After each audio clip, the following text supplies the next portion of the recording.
মুরগি রান্না করবো। সরিষার তেল দিয়ে দিছি, দিয়ে দেবো বেশ কয়েকখানি পেঁয়াজ কুচি, দিয়ে দেবো 2টা শুকনো মরিচ, 4টা কাঁচা মরিচ।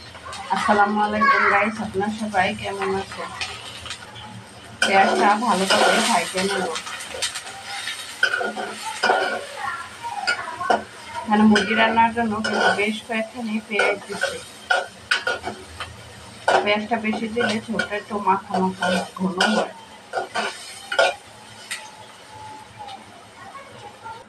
দিয়ে দেবো দারচিনি, তেজপাতা, এলাচ। পেঁয়াজটা ভাজা হয়ে গেছে, দিয়ে দেবো আদা রসুন বাটা। আদা রসুন বাটাটা একটু ভাজে নেব, তারপরে মশলা দেব। দিয়ে দেবো মশলা কষানোর জন্য একটু পানি দিয়ে দেব। মশলাটা ভালোভাবে কষিয়ে নেবে। এখানে মশলা ছিল হলুদের গুঁড়া, ধনিয়ার গুঁড়া, টালা জিরার গুঁড়া, স্বাদ মতো লবণ, মরিচের গুঁড়া। মশলা কষানো হয়ে গেছে, দিয়ে দেব মুরগি। মশলা যত সুন্দরভাবে কষাবো তত কিন্তু মুরগিটা অনেক মজা হবে। মুরগিটা মশলার সাথে মিশিয়ে নেব। মুরগিটাও ভালোভাবে কষিয়ে নেব। মুরগির মাংসটা ভালোভাবে কষিয়ে নেব। কষানোর সময় যদি সুন্দরভাবে কষিয়ে নেয়, সুন্দর একটা গোশটা খেতে অনেক মজা হবে।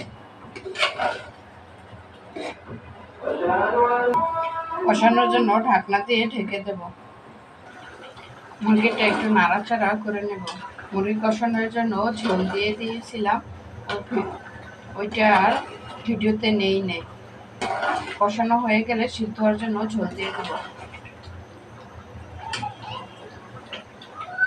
দেখুন কালারটাও কত সুন্দর হয়েছে। মুরগিটা কষানো হয়ে গেছে, ভালোভাবে কষিয়ে নিয়েছে। দিয়ে দেব আলু। আলুটাও 5 মিনিটের মতো কষিয়ে নেব, তারপরে সিদ্ধ হওয়ার জন্য ঝোল দেব।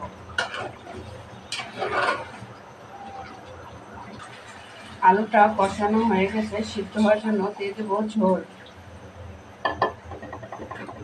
ঝোল দিয়ে আলুভাবে একটু নাড়াচাড়া করব। গোশটা একটু নাড়াচাড়া করে নেব। রান্না প্রায় হয়ে গেছে, আর একটু ঝোল টানিয়ে নেব।